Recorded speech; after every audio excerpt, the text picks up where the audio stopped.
Good evening, everybody.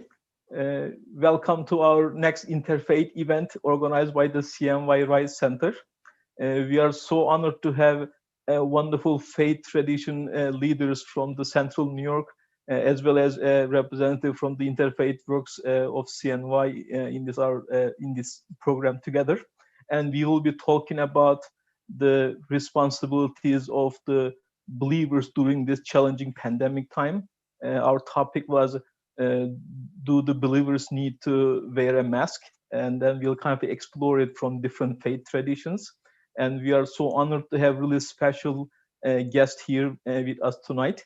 I would like to quickly introduce them, and then we'll read about their detailed biography later. But we have the president of the Myanmar Muslim Community Center of Utica, Dr. Nailing Ang, here with us tonight. We also have Rabbi Kunin from Beth Shalom Shevra Saz joining us as a Jewish leader for our panel tonight also. And we have Russ Pereira from the Emmanuel Church of New Hartford from the Utica area. And also we have Daryl Files, the community engagement specialist from Interfaith Works. So I would like to say welcome to all our panelists. Welcome here for tonight's event.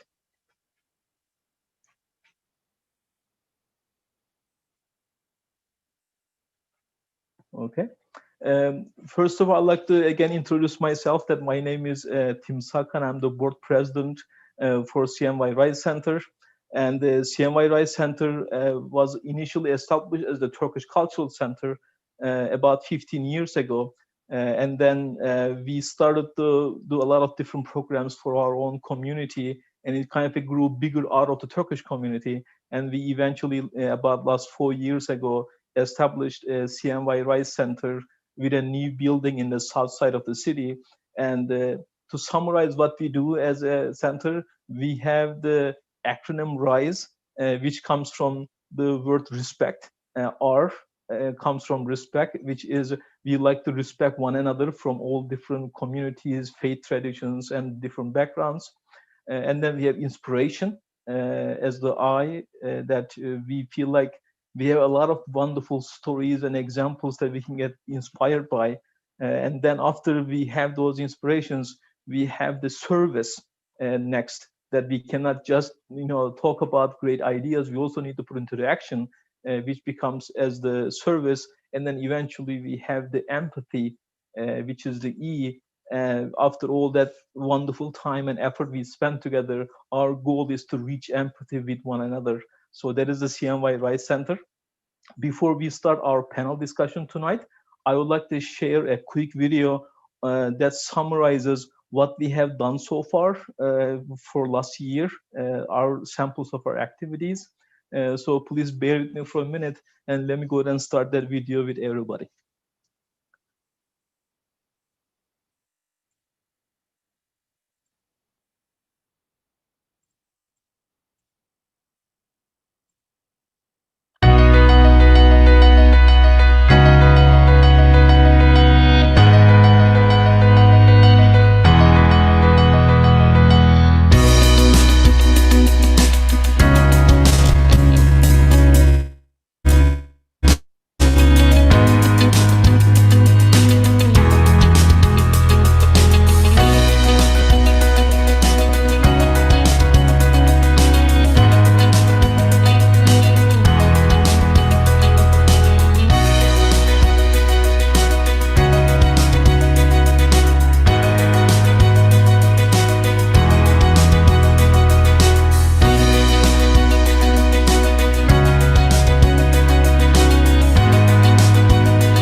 So that was a summary of our activities for last couple of years. Hopefully, it was kind of helpful to help people who didn't know about our center to give kind of an idea what kind of activities we do. It also kind of makes me feel bad that we had wonderful events like picnics and gatherings, and now we cannot do it anymore. It's just such a tough thing because our center is like a center for the community. That's our goal, to get everybody together and do activities and programs. And unfortunately, we have to do it online nowadays. But still, we feel like we can do great with these programs together. That even with online, we can still reach one another virtually. So I'd like to come back to our program topic tonight, which is the responsibilities of the believers during the pandemic. And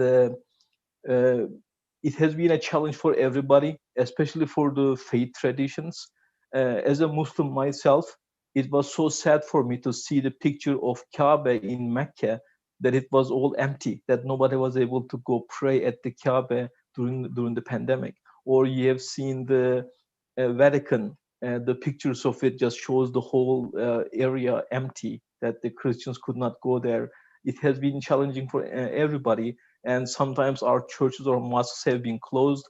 I couldn't do a Friday prayer for sometimes weeks during the pandemic, and many of the churchgoers could not go to church on Sundays or the synagogue for the Jewish tradition. It's been a challenge for everybody, but we would like to now talk about tonight how we can learn from this and how we can approach this as a believer. That what kind of messages we can deliver to our communities, to that we can really take the responsibility and do actions over there. I want to show one more quick video that kind of has summarized what we are right now dealing with as a pandemic. That then we'll go and start our conversation right after.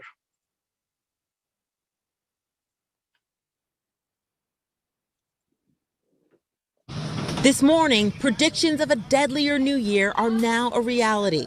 The nation setting a new record this week of more than 4,000 deaths in just one day. And on Friday, hitting nearly 270,000 new infections, an all-time high. It's going to get a lot worse before it gets better.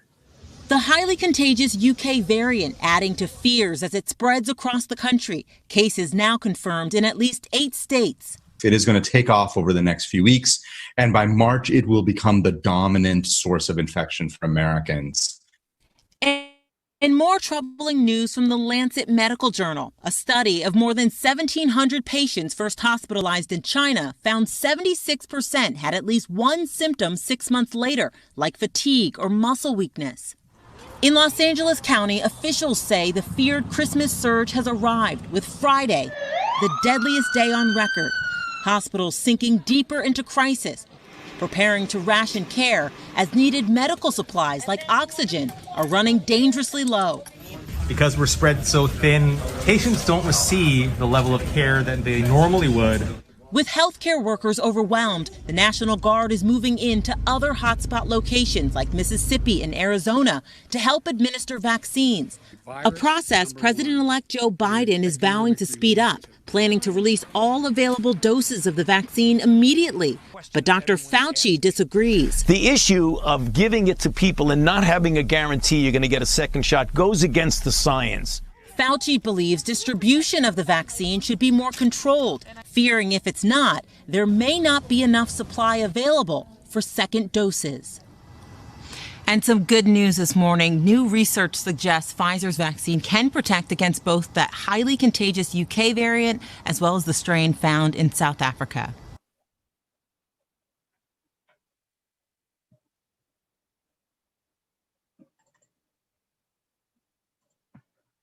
So that was the kind of a summary of what we are right now going into 2021 with the pandemic right now, and the numbers are going high. And right now, I believe it's like the most relevant person to talk about this issue right now is Dr. Nailing Ong, and that he can give us some kind of a perspective from the medical perspective. At the same time, he's also the leader of the Myanmar Muslim Community Center in Utica, so you can give kind of a both perspective. So let me quickly share about his biography that Dr. Nailing Ong works for the Mohawk Valley Health System.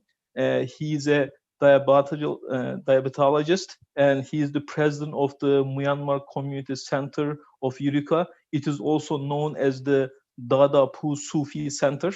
And we are so happy to have him tonight. And we would like to now give him the microphone to share his thoughts and feelings about this topic. Thank you very much. Bismillah ar-Rahman ar-Rahim. Alhamdulillahi Rabbil Alameen. Wa salatu wa salam ala Sayyidina wa Murshidina Muhammad wa ala alihi wa ashabihi wa ikhwanihi fi risalatil ajma'in. All praise is to God, the Lord of the creators, and peace and blessing be upon our Master Prophet Muhammad sallallahu alaihi wasallam and all his brothers in that came before him from God. I would like to welcome everyone with Islamic reading. Assalamu alaikum wa rahmatullahi wa barakatuhu. May peace and blessing of God be upon you all. So thank you very much for this very needed activity in all the faith groups, because we are experiencing a very unusual time in the world.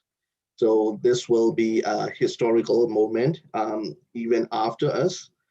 So we are facing with the invisible enemy now. So we are the whole humanity. We thought that we are great, powerful. We have a lot of advanced technologies and everything, but we are facing with a very minute virus. We cannot even see that virus, but we have been struggling with that pandemic for more than a year now. So the faith-based organization, faith leaders, is very important in the community, and also the faith itself is very important in the individual when it comes to health-related issues. So in our health, the system, when we look at the different aspect of the person, we have to look at the clinical characteristics. What is the age? What medical condition do they have, and all these stuff. And we have to look at the social determinants too. One of the big part of the social determinants is the person perspective, the cultural perspective, personal perspective of what they see the disease, how they perceive that disease. So that will help a lot when we treat and prevent the disease, especially that kind of pandemic. We have to focus a lot on prevention.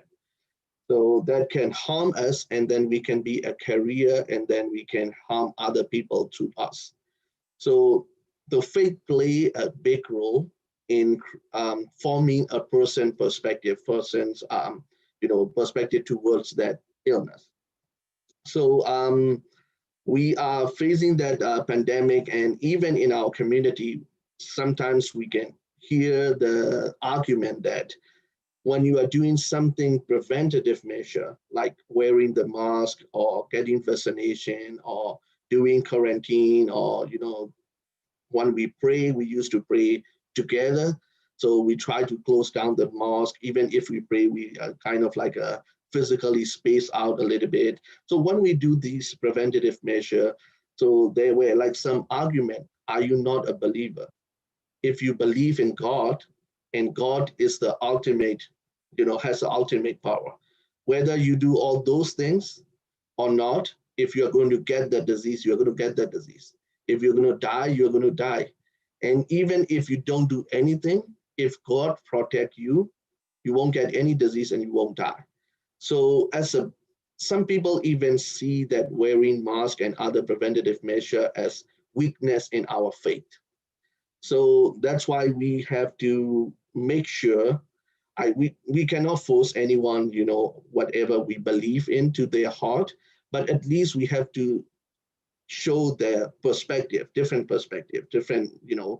ways of looking at that pandemic, how to tackle it, how to prevent that.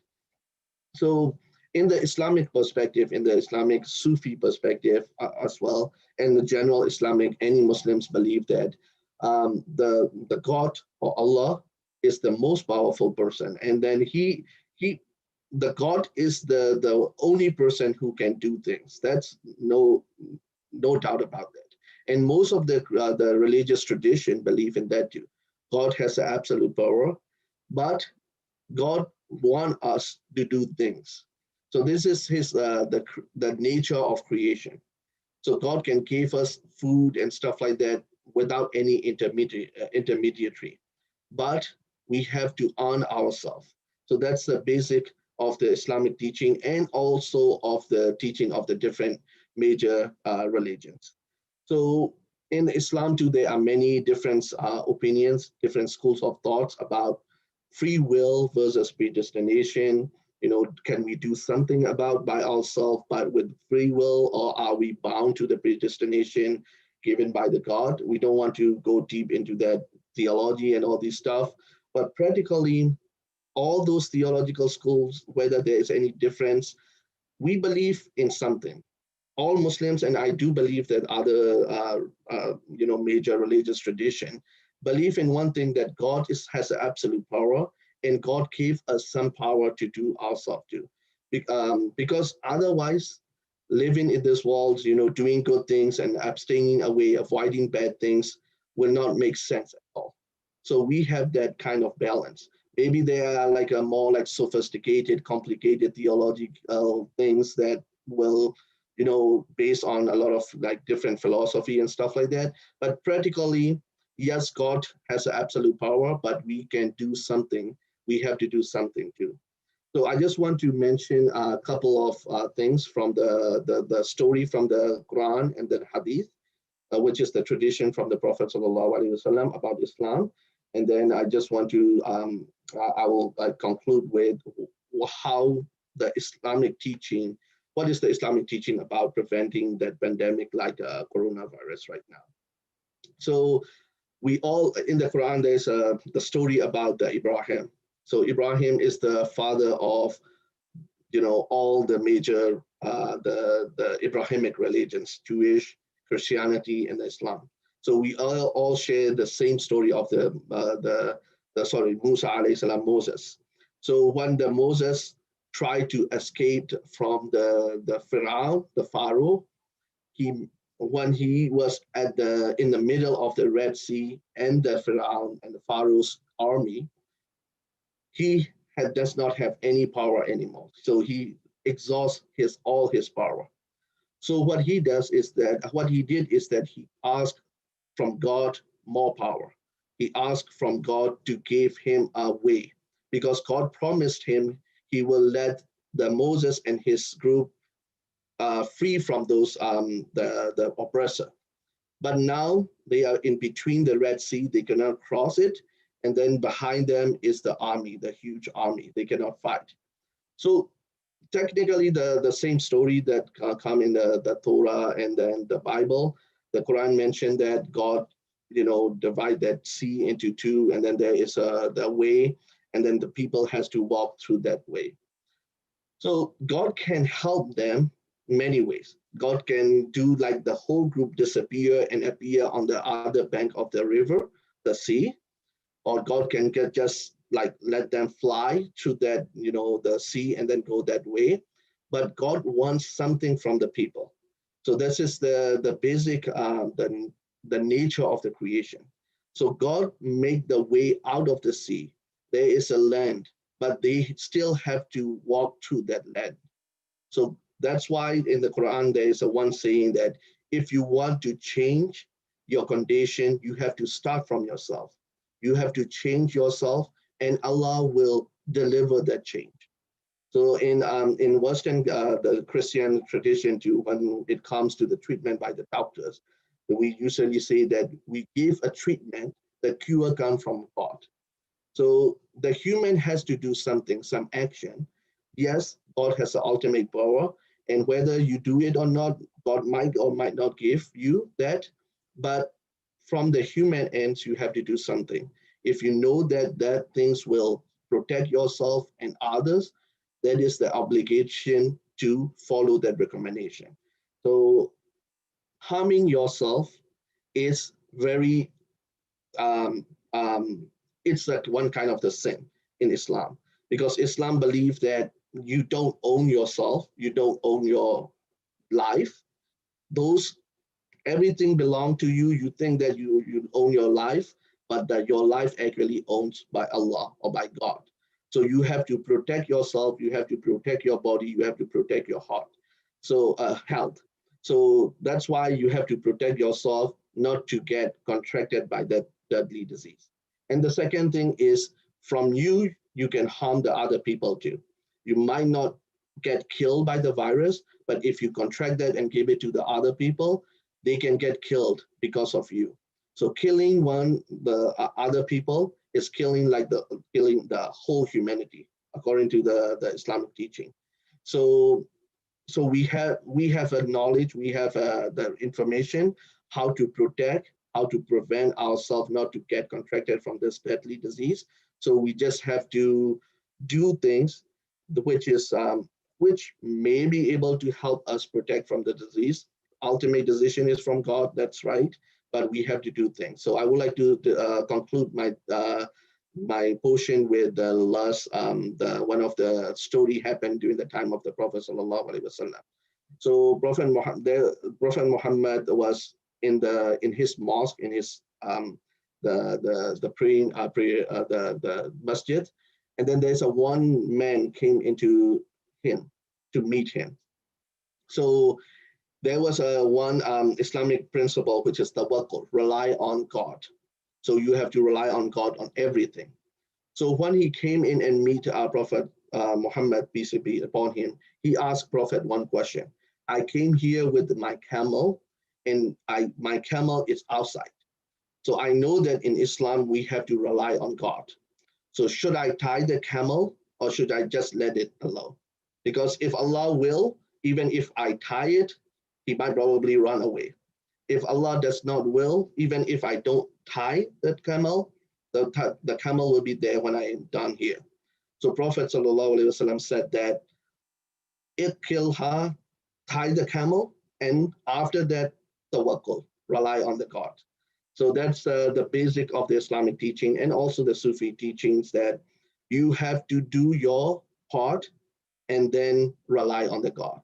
So in the Islam, it's not about the goal, it's about the effort. The goal might belong to God, but we have to do our effort in everything. If you want to pass the exam, you have to study and then sit the exam, do your best. Passing or not might not ultimately up to you, but you have to do your part and then rely on the God. So the same thing with the pandemics. Whatever we have information, we know that wearing mask is helpful, quarantine is helpful, and then vaccination now it will be available to the general public soon, and it's helpful to protect yourself and other, do our part, and rely to the God afterward. Thank you. Thank you so much, Dr. Ang. That was really informative, giving the whole perspective of the Quran and the perspective from the Judaism, that the story of Moses. I didn't think of it that way. That, as you said, still God asked him to walk that path to the other side. He could have just kind of appeared on the other side. That was really a wonderful perspective that I really appreciated. And I see that a lot of people are listening right now on YouTube channel, and they have some questions. Actually, we are going to be taking those questions at the end of our panel. Again, we are so grateful for your perspective, and then we'll come back again if there are some questions about your conversation and Islamic perspective. We'll be asking those questions back to you also. Thank you. Thank you. Appreciate it. So again, we are blessed to have Dr. Ang on our panel tonight, that he has the medical background to really know the basis of the pandemic and how to prevent from it. He also has the knowledge from the Islamic studies and the perspective of the Quran and the Hadith to give us. So we are so grateful for that.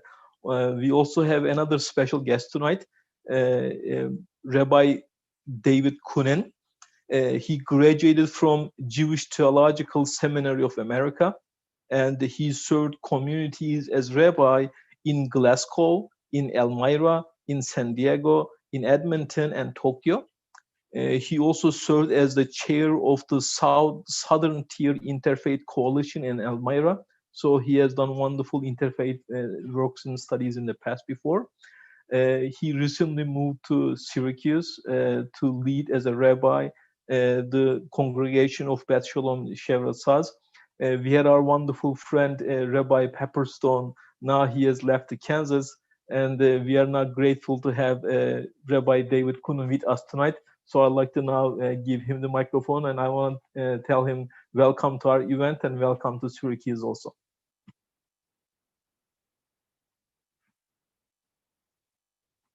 I have to remember to unmute myself, which is the great challenge of Zoom. Thank you so much, Tim. It's a great pleasure to be here and watching the early video on RISE. It's quite wonderful what you're doing. And I think it's really important for building understanding in the community.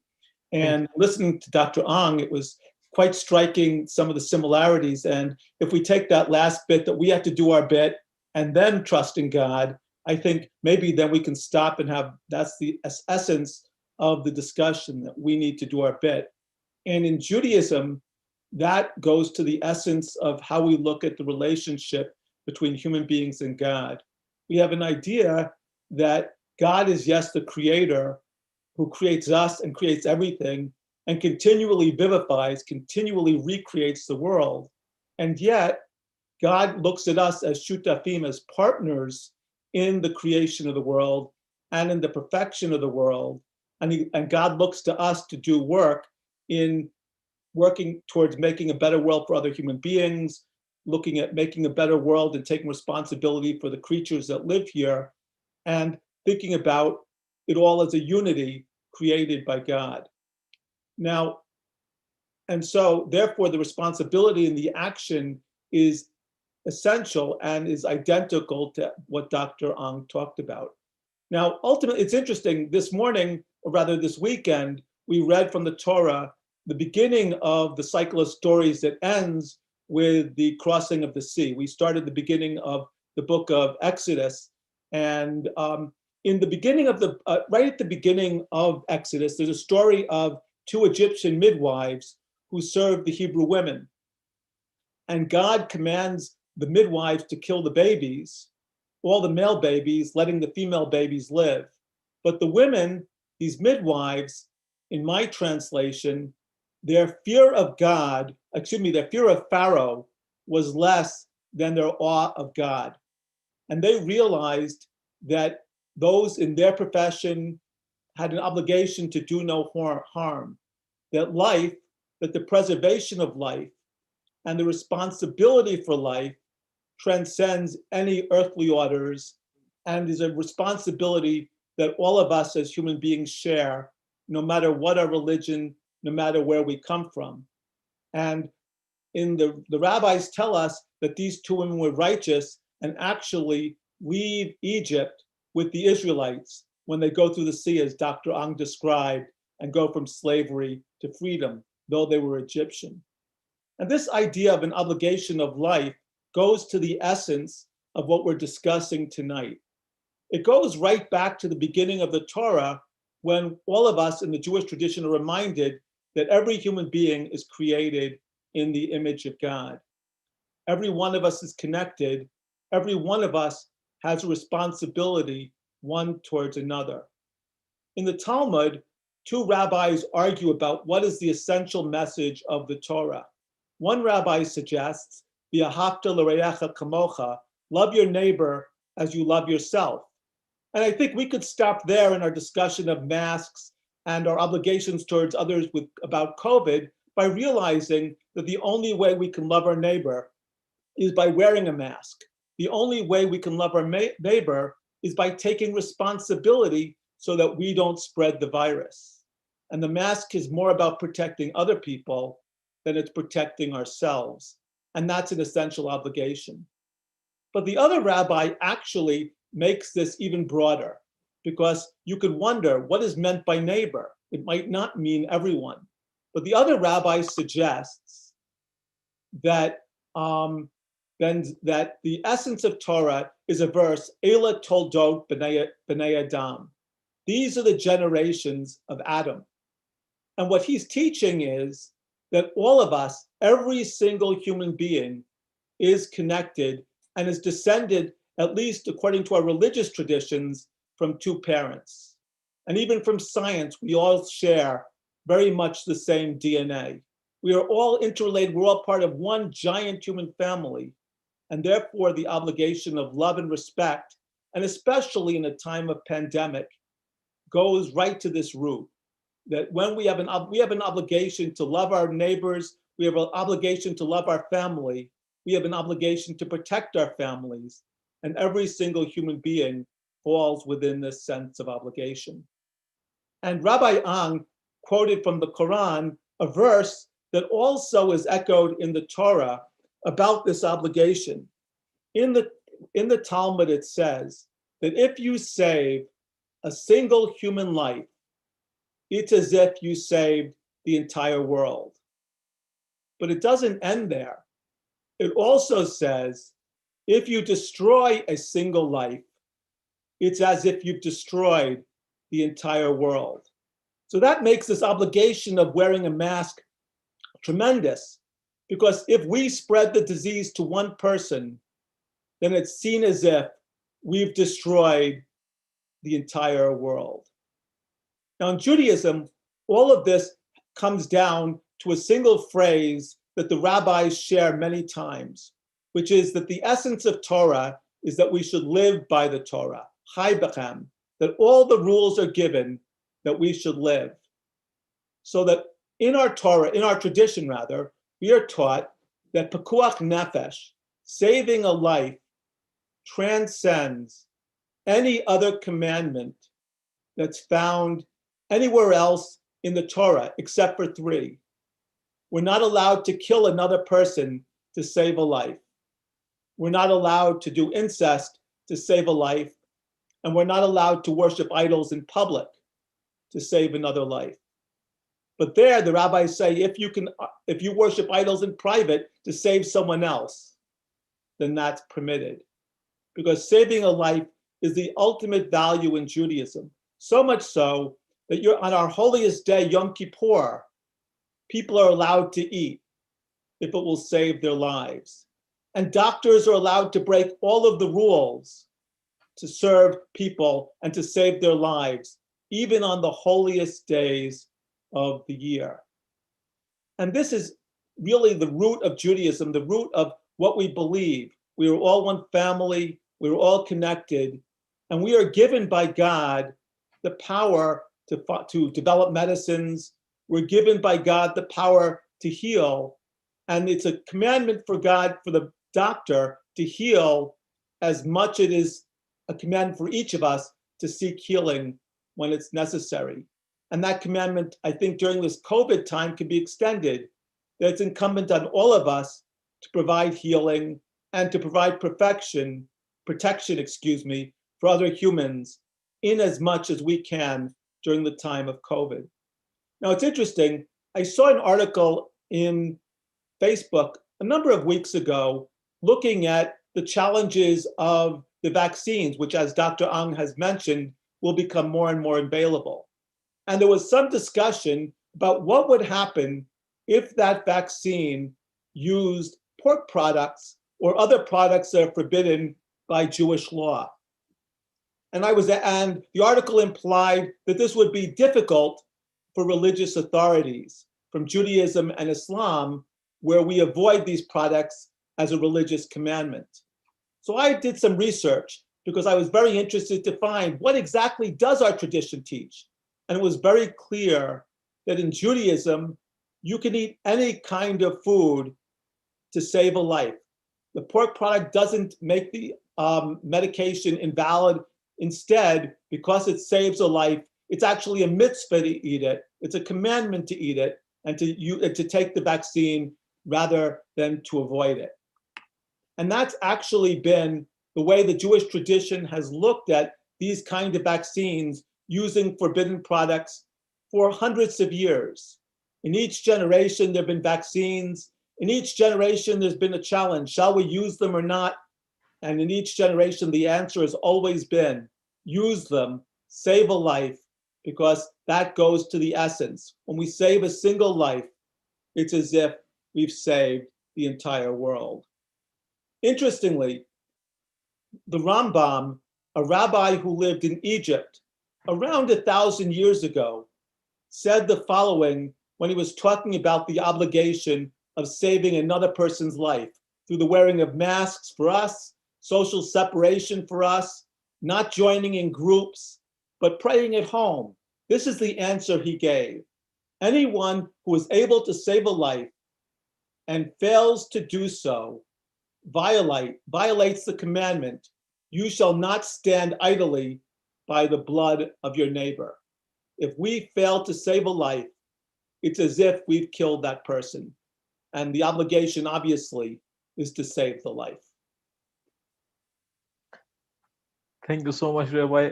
Appreciate your wonderful collection of ideas together that, as you mentioned, that I can see a lot of similarities from my Islamic perspective also, that life is so important.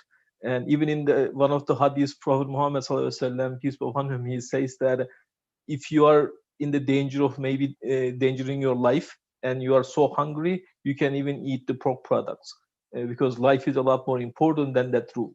That in the regular time you shouldn't, but if it is in danger of your life, that is the priority. And it's the same thing for the pandemic, that if it is about saving a life, we should take utmost precautions we can to make sure that the God's art, that life can be saved. So thank you so much for sharing all those wonderful ideas with us. And again, we will also share some of the questions with you if you have any after the panel, if they ask about the Jewish perspective there. And I also like the way you come up with the perspective as the love your neighbor. That's a wonderful perspective also, that we should not harm anybody and we should love our neighbors and keep them safe. And unfortunately, some people say that this pandemic is nothing different than a flu virus. They say that this has been there for years. Why are we overreacting to this? We should not really change all our life, our economy, our way of worship, our practices in the churches or synagogues or mosques. We should not change them because just like a regular flu virus, there's nothing different. But it takes a lot of effort to really educate people, showing that this is different, and we need to really be careful about saving lives. So thank you so much for everything you have shared throughout your discussion also. I would like to share a quick little video before I go to our next panelist, because this is one of the things we want to share about sometimes how dangerous it can get to really kind of ignore the precautions and steps guided by the health department. There's a quick little 2-minute video that I want to share before we go to the next panelist. Give me 1 second.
Thank you for keeping safe distance. God bless you. Thanks for wearing your masks. Thanks for keeping your masks on from the time you get out of your car to the time you get back into your car, for keeping safe distance. We do this for our neighbors, while people all around our country are heralding their personal rights. We herald what we can do for our neighbors. This is for now. It's not forever.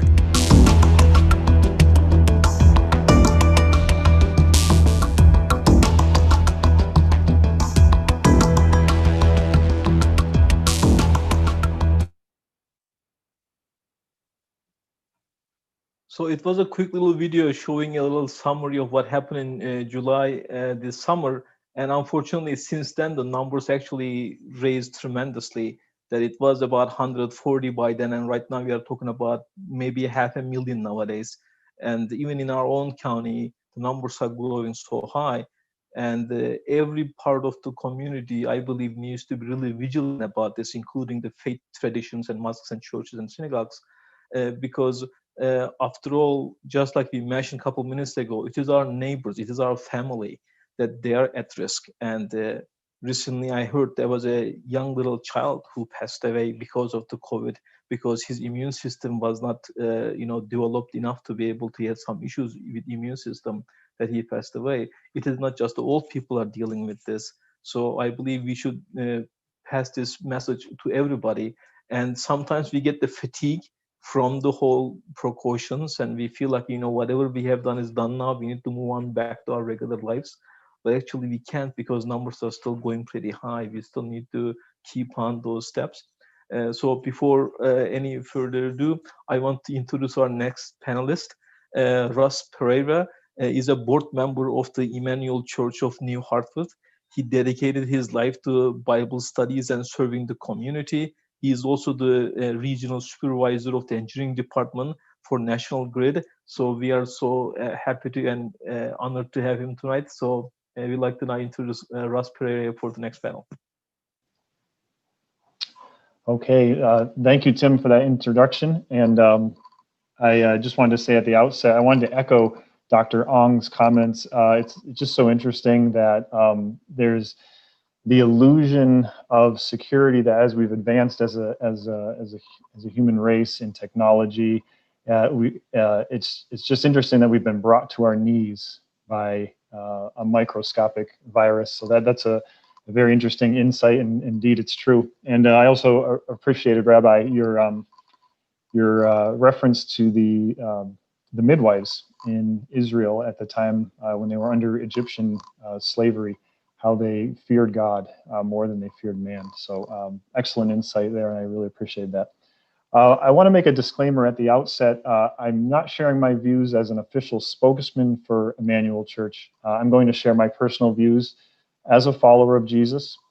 I'm sure there are people at Emmanuel Church who have differing views on these issues, and that's okay. I'll do my best to share what I believe the scriptures have to say on this topic. There are some questions that are loaded with passion and strong feelings and strong opinions.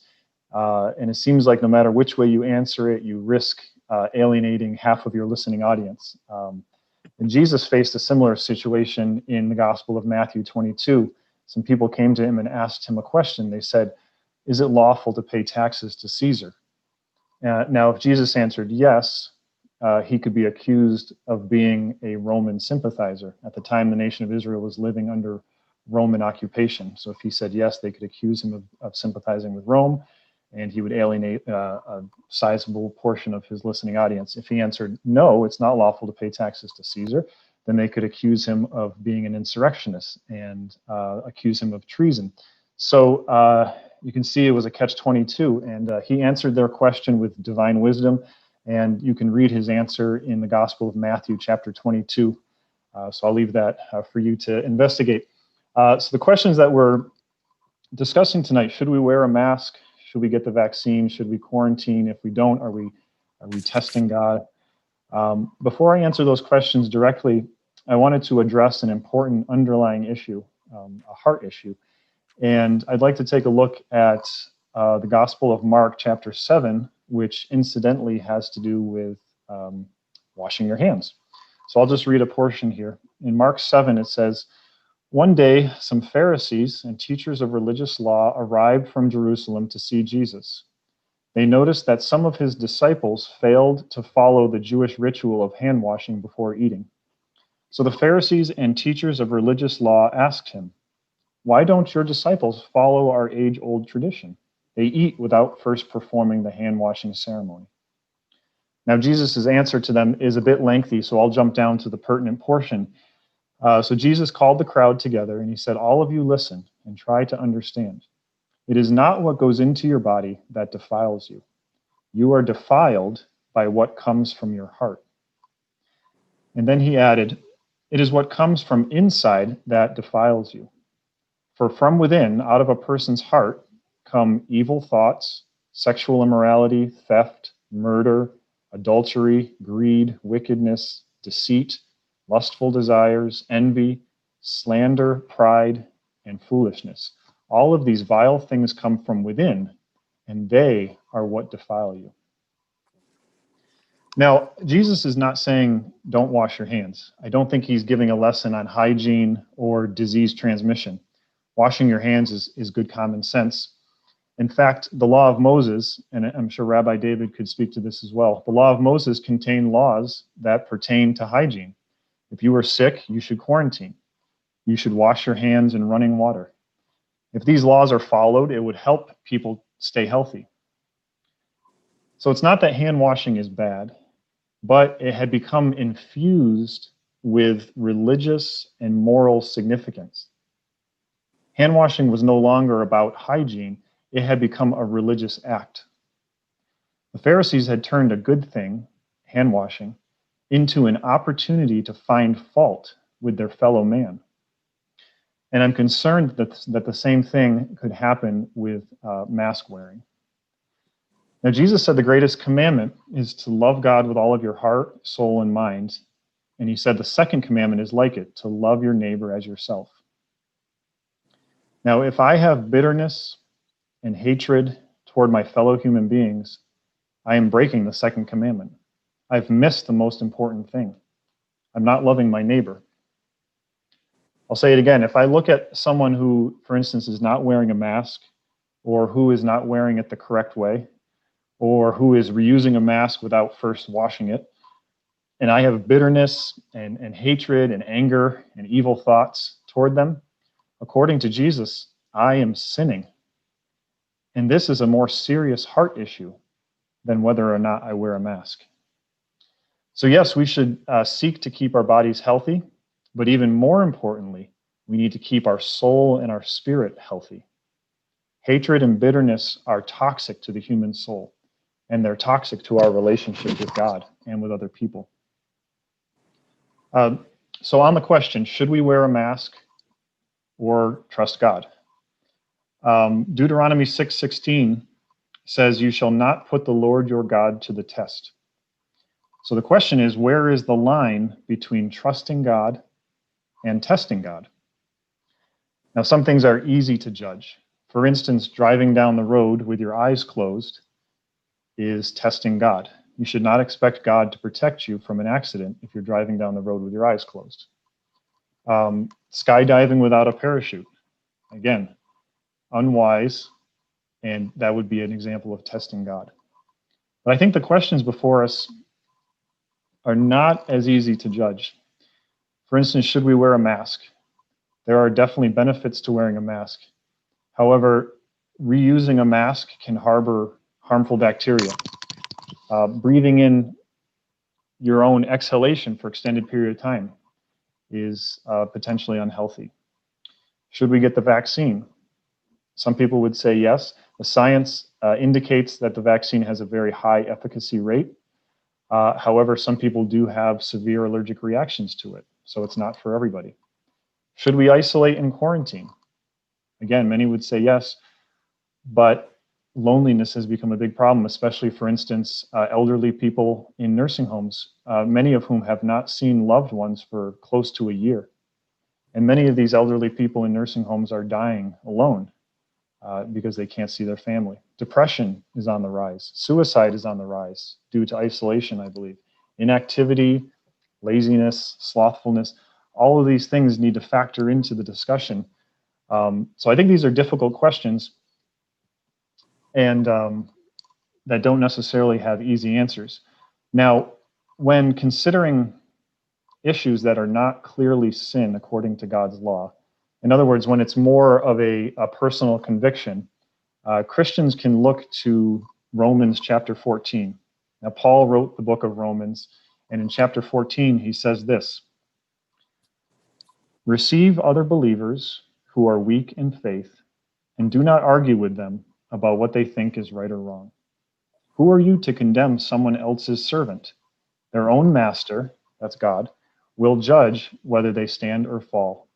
And with God's help, they will stand and receive his approval. Let every person be fully convinced in his own mind. For we do not live for ourselves or die for ourselves. If we live, it is to honor the Lord, and if we die, it is to honor the Lord. So whether we live or die, we belong to the Lord. Christ died and rose again for this very purpose, to be Lord both of the living and of the dead. So do not condemn another believer, and do not look down on another believer. Remember, we will all stand before the judgment seat of God. Yes, each of us will give a personal account to God, so let's stop condemning each other." Now, like Jesus, Paul did not tell believers exactly what they should do in every circumstance, but he does tell them that whatever they do, they must not condemn each other. So when deciding whether to wear a mask or get the vaccine or quarantine, I would encourage people to take into account health recommendations, be guided by your conscience and your personal conviction, and above all, refrain from judging others who come to a different conclusion than you do. There's one more quick issue I want to address before wrapping up, and that's the issue of fear, which is, I think, particularly important for faith communities to address. There's a lot of fear right now, and I think the root of it is what the Bible calls the fear of death. Now, all of us recognize that death is a part of the world, and there's a cry that rises up within us that says, I don't want to die. I don't want to lose my loved ones to death. I don't want everything that I love in this life to be taken from me by death. And so we have a natural fear of death, and it causes us to consider the questions. Why is there death in the world? How did death come into the world? Why is there sickness and suffering in God's otherwise good creation? Now, the Bible offers the backstory for how we got here, but those questions and those issues will have to be for another conversation another time. But for Christians struggling with the fear of death, I would encourage them to read Revelation chapter 21 and 22. And those chapters tell of a future day when God is going to fix all that is wrong with his world. He promises a new heavens and a new earth where there will be no more death, no more disease, no more suffering, no more violence, loneliness, injustice. All these things will be wiped away. Jesus is the only person who has defeated death. Christians believe that he rose from the dead and ascended back into heaven, and he promises to return one day and establish his kingdom on earth and share that victory with all who trust in him. So that's the Christian hope, and that is the antidote to the fear of death. So I'll turn it back to you, Tim. Thank you. Yeah. Thank you so much, Russ. Appreciate for all those wonderful paragraph passages you shared from Bible, so that I'm quite intrigued right now that I'm going to go back and search about that answer that Jesus gave about the taxes in Romans, that I haven't heard about that before. So I definitely want to go check that out. And again, thank you so much for bringing all those questions into the idea about, yes, maybe you might have our own conclusion about this process, but how are we treating the others who are not? How are not to treat them as the others, because they are still from us, they are still with us in there. And maybe I shared this example multiple times in the past before, but from the Sufi tradition, from the Islamic tradition, there's a famous character, Rumi, and he was talking about, reaching to the other people, coming together and coming together in the love of God and everything. So he was quite like an open-minded, open to everybody, every religion type of personality. And there were some people who didn't like it and they hated him. And one of them came to his face and he started screaming at him that you're a disgrace to our religion. You're terrible. You're disgusting. How can you do this with other people? They just scream at him for hours and hours for a long time. And then he said, how can you open your arms to the other people? That, you know, that is not acceptable. And then finally he said, are you finished? And then Rumi opened his arms and he said, my arms are even open for you. You're still with me. You know, even you hate me, you know, yell at me, I still have my arms open to you. So we should have that kind of a reaction to everybody around us, no matter what they do also. So thank you so much. I appreciate for those feedback. And again, if you have any questions at the end of the panel, we'll come back to you and we'll chat with you also. Thank you. And our last panelist tonight is Daryl Files. She is the community engagement specialist from Interfaith Works of Central New York. She has led numerous interfaith and community initiatives and activities in this area. She is a well-known character for all of our communities, and she was recognized as the community warrior for change by Ophelia Place in 2016. She was also chosen as the Women of the Year by the Syracuse Mayor Stephanie Miner in 2013. So we are so glad to have her here tonight from the whole interfaith perspective for this topic. So welcome, Daryl. Thanks so much, Tim. And you know, the interfaith dialogue this evening is truly a master class with all of you. It's sometimes a little overwhelming to take in. However, I know that it will reverberate for many, many days and years with all of us on this call. Tim, it was like a trip down memory lane when you first started the video of thinking back when you were in a different location of the wonderful women's groups that you had. Well, you didn't do it. The women did all the cooking and all of the fun conversations, and then with all of the Ramadan dinners. And all of us are really, the last year, we're so over this. We really are. We're like going, when is it going to end?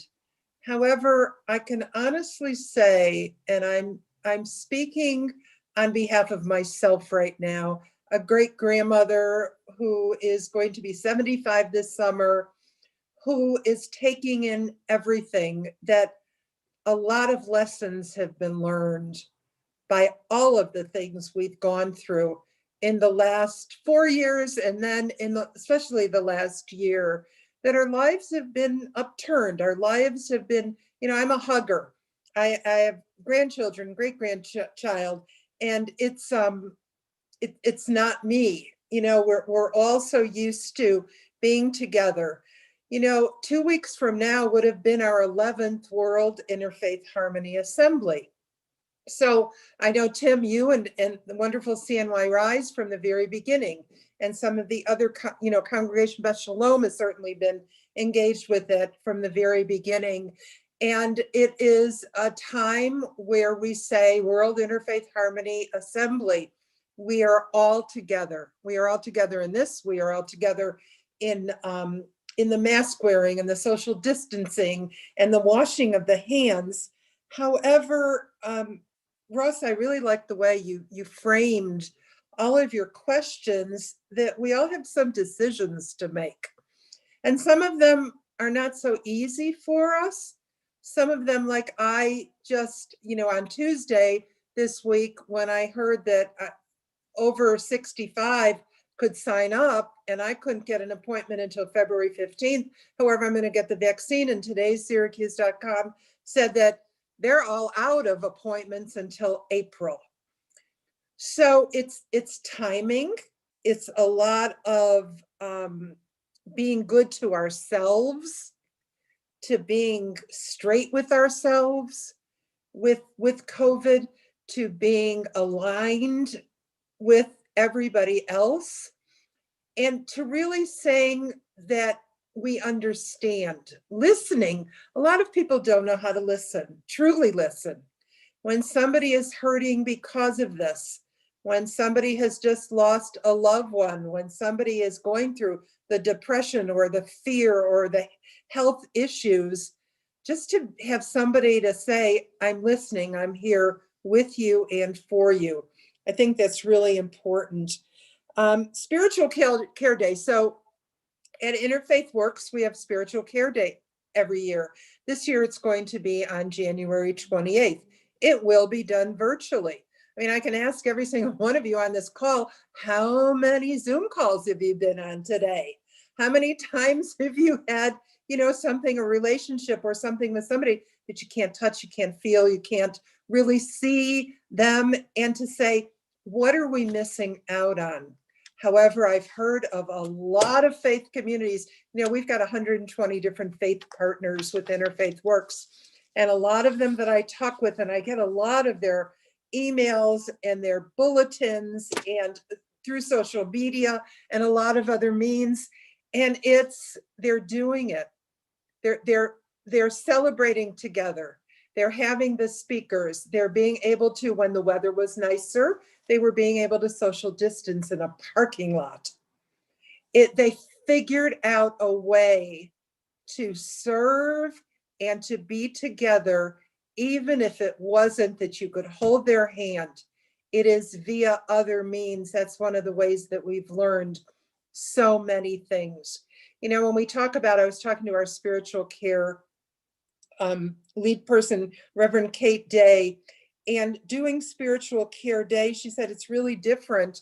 However, we can have people on the call that maybe don't live in this area anymore. And that's what a lot of the churches and synagogues and mosques are doing when they're doing things virtually, that you have visitors and you have guests there on the calls and in the rooms with you that moved out of town, that they can really be together and really be in joy with each other to celebrate. And we do want to celebrate each other. We have been at Interfaith Works. The first thing they did was put protocols together, as did a lot of our faith communities.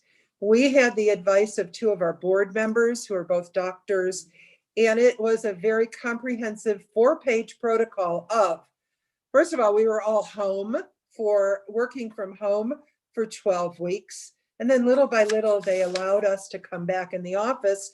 And yet we had 2 exposures during this new time period, especially after the holidays. And then we all had to go home again, work from home. And then on a certain date, we had to go and get retested, and we couldn't come back to the office until we had the paperwork into them and everything else. What the protocols have helped us with is thinking and acting on what we have been asked to do. So if we are only supposed to have one in a bathroom together or one person on an elevator together, we do that because it's for the good of everybody. It's not just ourselves. And some of the other speakers, wonderful speakers today, have talked about this. It's for who you're going to be in contact with. That contact tracing is amazing. And we have to do that too. We have to sign in, we have to sign out. And then if somebody has been exposed, they could see who was in contact with that person within those hours. That's what a lot of our faith communities are doing too. They're doing meetings virtually.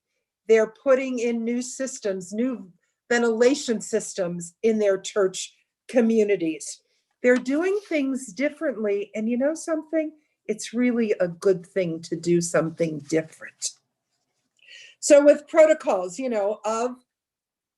let's take an example. Our healthcare workers and our spiritual care workers. And we have spiritual care workers in our hospitals, in our nursing homes, and in our jail ministries. And they're put under a lot of pressure right now. However, without them, boy, we'd be in different circumstances. They give so much, they care so much, they'll do whatever it takes.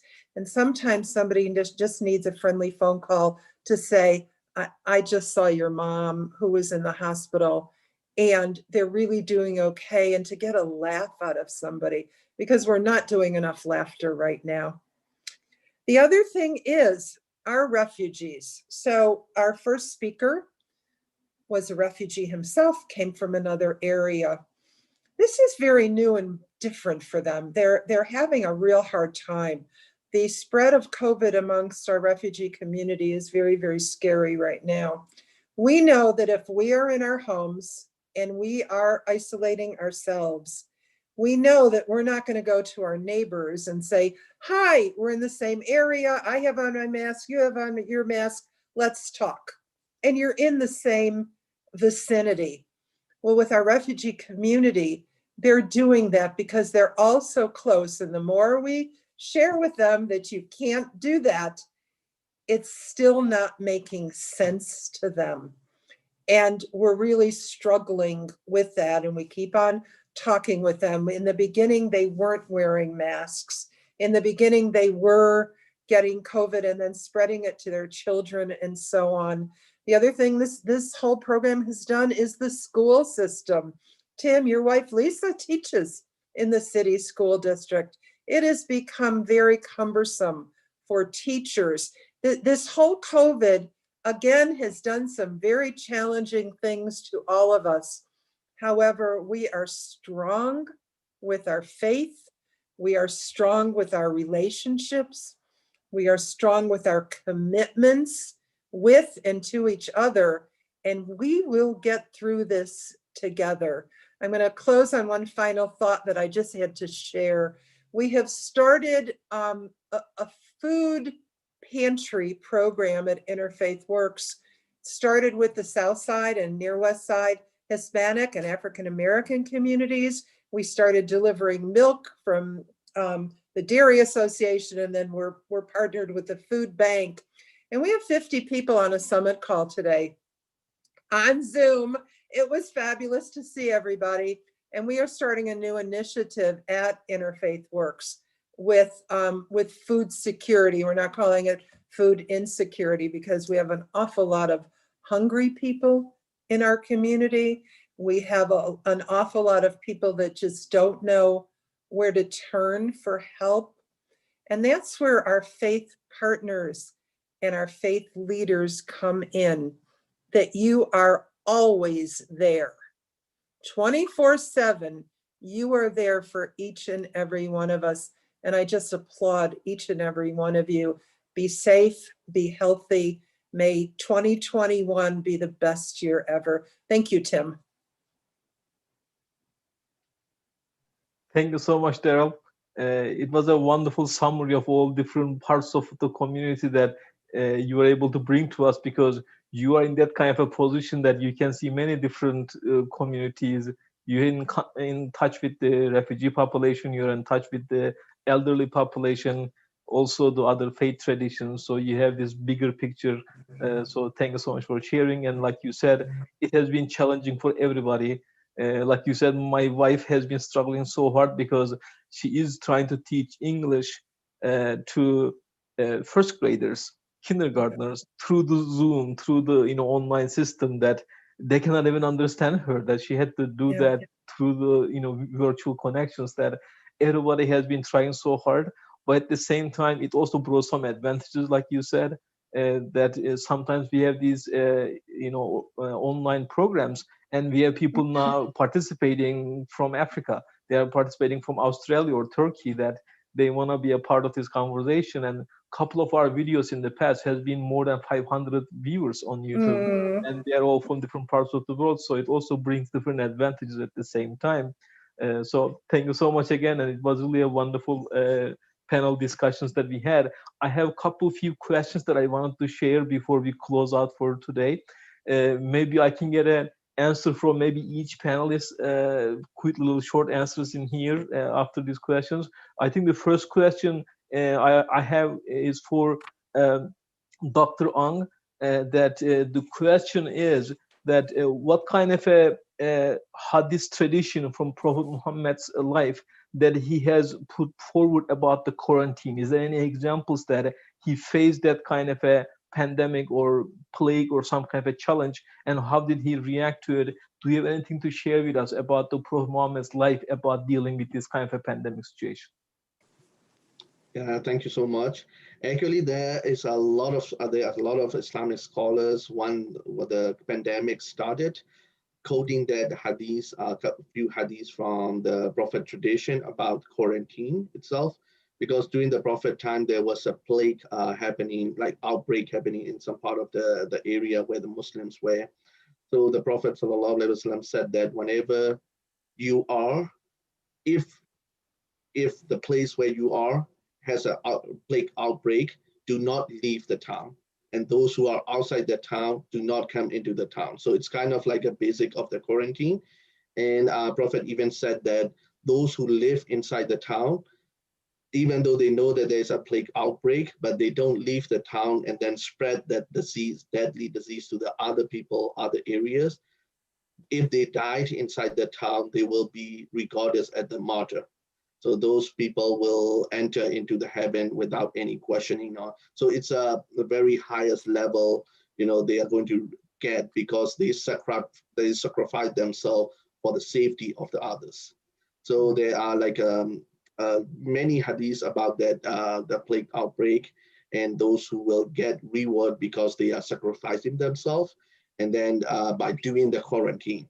And then the direct command from the Prophet that if there is a pandemic outbreak that can spread to the other people, stay away from the healthy people and non-healthy people. There's another hadith about that too. So if you can, for the the rulers and all these stuff, you have to make sure that the healthy people and unhealthy people are separated, so that those healthy people will not get affected by the unhealthy people. So those are the basic of the quarantine that we found in the Prophet tradition. Thank you so much, Dr. Ang. Appreciate for that explanation. So that's pretty clear that he experienced as a prophet during his time, and he did take some steps and precautions in the process there. Thank you so much for sharing it. Another question I have is for Ross. And the question is, how did this process affected your community and with your church, Emmanuel, in your New Hereford? How did you kind of deal with this kind of a process in your own faith community?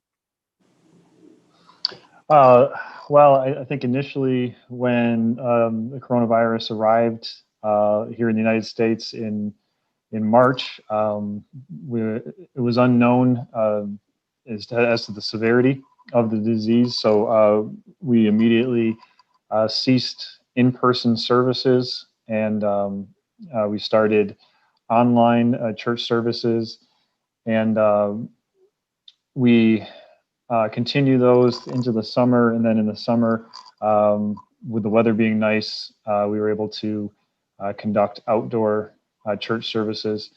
And there's a lot of, in the New Testament, there's a lot of one another's. There's encourage one another, be kindly affectionate to one another, take care of each other, build each other up. And so it's tough to do some of the one another's when you're forced to refrain from meeting with other believers. But I think, as Daryl said, we find a way. We find a way to encourage each other, whether it's phone calls or Zoom meetings or things like that. The faith community finds a way.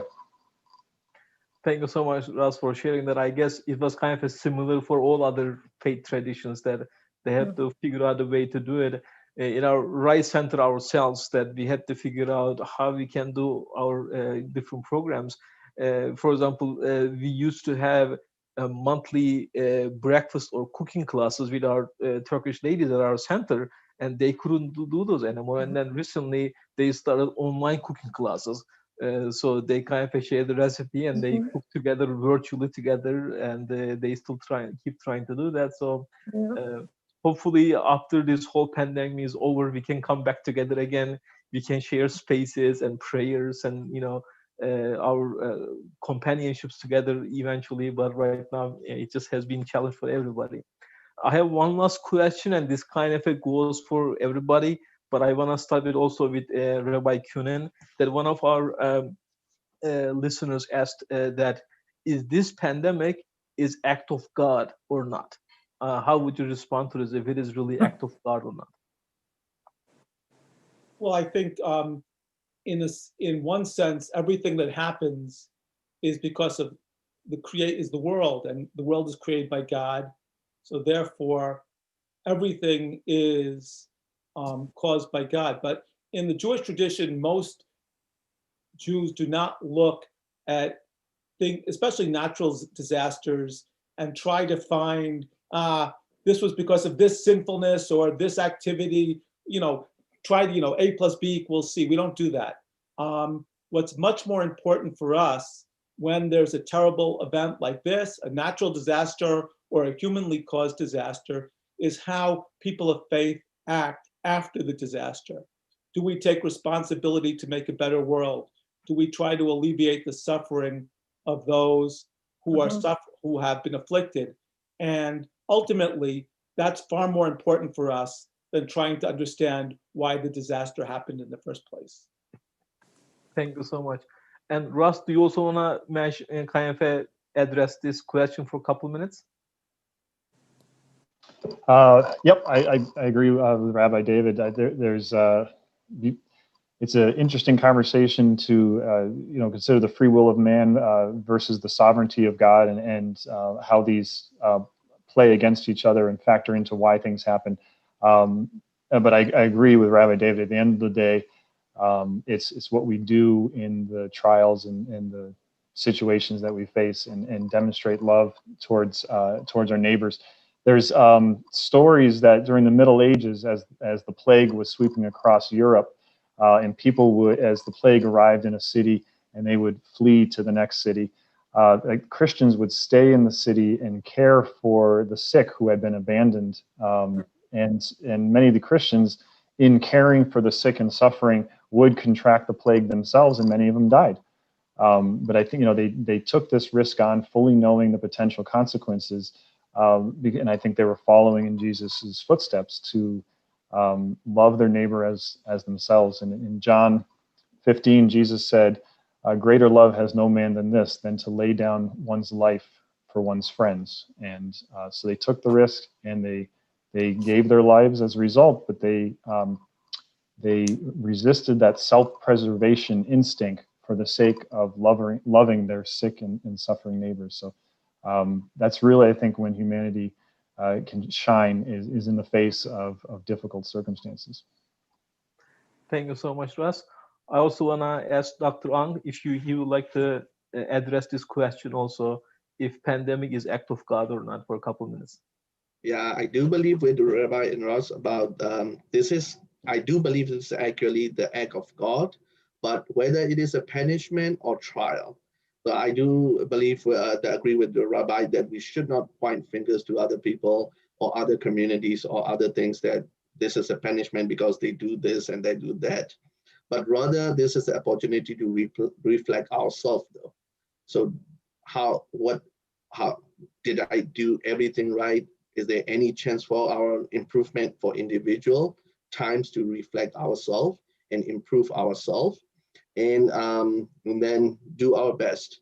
And the second thing is it could be a trial for everyone, because in the Quran there's one Quranic verse saying that inna ma'al usri yusra, every difficulty follows the ease, every darkness follows the light.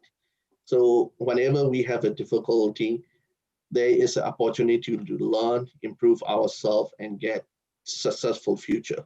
So as all of you said, that in the past, all the synagogue, church and the mosque do ourselves inside our, mosque and synagogue and church. But now everyone is doing on Facebook. So I have experienced like a lot of church, the activities and the Jewish activities, because when I was in Burma, I have a lot of interfaith the experience with Hindus and Christians, but I don't have much experience with Jewish people. But because of the pandemic, I got a lot of experience because they are doing on Facebook, so I can join them and then experience their prayers and all these stuff too. So there are a lot of good things from the pandemic, and we just have to. It might be a trial from God.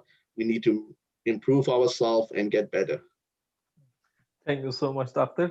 And I want to finally now give the word to Daryl to kind of address the question or summarize the topics that we are going to be finishing with Daryl tonight. 2 words, I concur. So I have this thought of, yesterday is history, tomorrow's a mystery, and today is a gift for each one of us to do the best that we can, to reach out to others, to help others, for us to be the ones that will be the mentors for our young people, for us to wear the mask. It's like show and tell, for us to be socially distanced, for us to say to somebody, if we're on an elevator and I'm so sorry, would you take the next elevator? Politely, we don't want to offend anybody.